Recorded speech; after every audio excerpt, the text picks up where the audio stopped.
a code review such that our peers are not tearing their hair out trying to figure out what the hell our code does. Why is this important?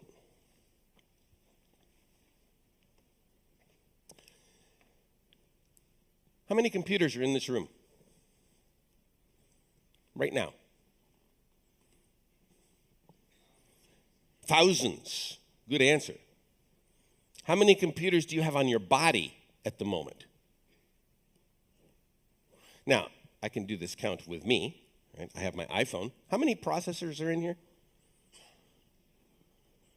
8, you think? Is it 8? I don't know how many it is. There's the main processor and the screen processor and the Wi-Fi processor and the GPS processor and the Bluetooth processor. There's got to be a bunch of others. I don't know. There's a bunch of processors sitting in here. I am holding in my hand an amount of computing power that exceeds the computing power of the world in 1980, right? Which is pretty interesting. Right? And, we all have one. And what do we do with it? We play Angry Birds, right? Which, if you think about it, is pretty cool. Angry Birds, that's a great program. Virtual reality and everything right on the screen. Got some more processors on me. Let's see, I've got my earbuds. Right? How many computers are in here? Well, there's one for each earbud. And the case has got a computer. There's at least 3 in here. What else do I have on me? Oh, I've got this microphone thing. You think there's some processors in there? Probably. There's probably a processor in there. So on my body, I have several dozen computers just working away, helping me give a talk. Now, look around the room. How many computers are in the walls and the ceiling? There's cameras up there. They got to have processors in them. There's these lights here. I imagine there's processors in those because it looks like they're robotic. And, there's stuff on the ceiling. I don't know what it is. There's probably processors in it. There's speakers. Do speakers have computers in them? Nowadays, it is cheaper to put a little digital signal processor in a speaker or a microphone and filter out 50-cycle hum than it is to put an inductor and a capacitor in there. And that digital signal processor has got some C code that does fast Fourier transforms and is written by some 22-year-old at 3 in the morning.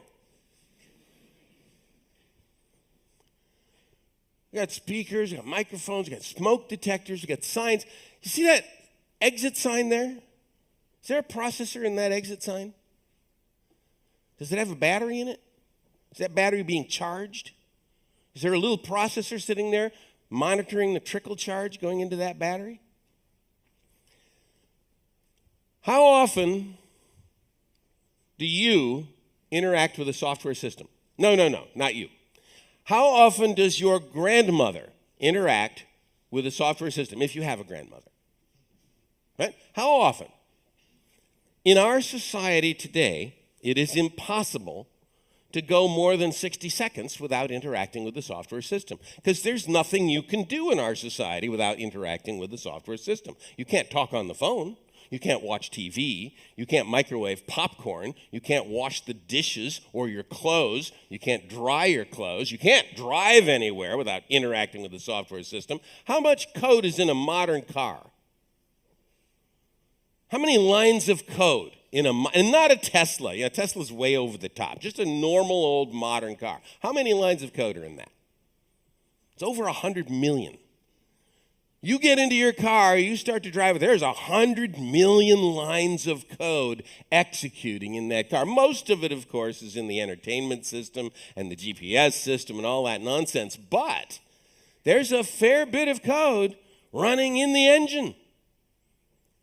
When you put your foot on the brake, do you believe that there's a cable that runs from the brake pedal to the calipers that squeeze on the disc?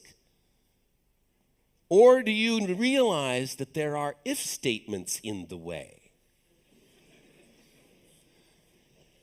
And who wrote those if statements? If statements that are going to decide whether or not to stop the car when you push on the brake. How many people have died because of failures in those if statements? Dozens. There are dozens of people who have died in automobile accidents because the software that controlled the brakes and the accelerator failed for some stupid reason. You and I are killing people. Now, we didn't get into this business to kill people. Most of us are programmers because one day we walked into a store and we saw some dumb computer on a rack and we typed 5 lines of BASIC to put a print statement that printed our name into an infinite loop, and we saw our name going up the screen and went, yeah, that's what I want to do for the rest of my life. But now we're killing people. We didn't want to get into a business where you could do that. Not only can you kill people with software, you can lose massive fortunes. Who knows about Night Capital? Who's heard about the fiasco at Night Capital about 6 years ago? Right? I'm not going to go into all the details. Just some guy made one dumb mistake, and it was just a little dumb mistake, but he managed to lose $450 million in 45 minutes.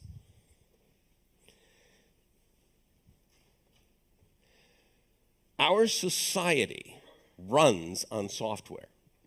Nothing happens in our society without software nowadays. It didn't used to be that way. Wasn't that way in the 1960s. Wasn't that way in the 70s. Wasn't that way in the 80s. But today, our society runs on software. There is nothing you can do without software. You cannot buy anything. You cannot sell anything. You cannot pass a law. You cannot enforce a law. You can't get insurance policies. You can't get claims from insurance policies. You can't get money out of the bank without software. Software runs everything. And our society does not yet realize just how dependent it is on software. You and I probably don't realize it very well. Just how dependent everything is on software.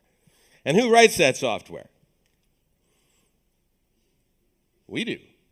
We rule the world.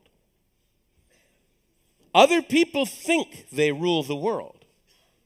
Then they hand those rules to us. And we write the rules that run in the machines that govern everything. We need to talk to people about taxes now. Since we rule the world, seems fair that we shouldn't have to pay any taxes, but we'll come back to that later. Does society understand just how dependent it has become on us? The answer to that is no, not yet, although there have been hints. There have been moments when we thought maybe society would wake up to this fact. The event that will eventually, of course, cause society to wake up is when some poor programmer does one dumb thing and kills 10,000 people at a shot. And it's not hard to imagine what that would be. Right? You think for a few minutes, you'll realize, yeah, there's about 7 dozen ways you could kill 10,000 people with a little software failure. And when that occurs, and you know it's going to occur, at some point in time, some poor software idiot is going to do some dumb thing and kill 10,000 people. And when that occurs, the politicians of the world will rise up in righteous indignation, as they should, and they will point their finger right at us. And you might like to think, oh no, they're not going to point their finger at me. They'll point their finger at my boss or my company because it's not me. But we saw what happened when the CEO of Volkswagen North America testified before the American Congress about why the software in Volkswagens was cheating the environmental protection machines in California. And the Congress asked that CEO, how could you have let this happen? And the CEO answered, and I quote, "It was just a couple of software developers who did this for whatever reason." Unquote. Now, he was right. It was a couple of software developers who did it, although it was not for some reason. They knew exactly why they were doing it. By the way, those software developers are in jail now, as they should be. So when the event occurs and the politicians rise up and say, we got to do something about these programmers, they're out of control. And they point their fingers at us and they say, okay, how could you have let this happen? We'd better have an answer for them. Because if our answer is, my boss told me we had to get it done by Tuesday, if that is our answer, then the politicians of the world will hang their heads in disappointment and shame, and disgust, and they will do the one thing that we don't ever want them to do. They will legislate.